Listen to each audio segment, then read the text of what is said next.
નમસ્કાર મિત્રો, આજે આપણે સમજીશું થાઇરોઇડ વિશેના યોગ. થાઇરોઇડ ગ્રંથિ અહીંયા આવી હોય છે અને એના માટે કયા પ્રાણાયામ અને કયા યોગાસન કરવા અને એ શું લાભ કરશે એ આજે આપણે સમજીશું.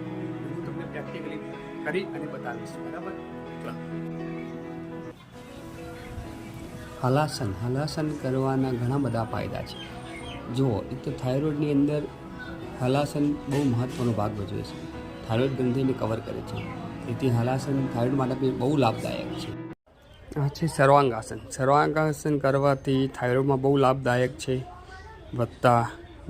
યાદશક્તિ વધારે છે, આંખના નંબર ઘટાડે છે. થાઇરોઇડ માટે એક પ્રાણાયામ બહુ લાભદાયી હોય છે, ઉજ્જય પ્રાણાયામ. એ કઈ રીતે કરવાનું તેની વિધિ હું આપને સમજાવીશ. બરાબર?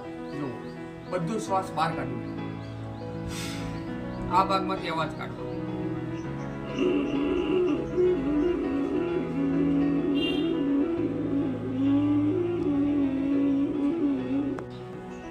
રોજ 10 મિનિટ કરવા.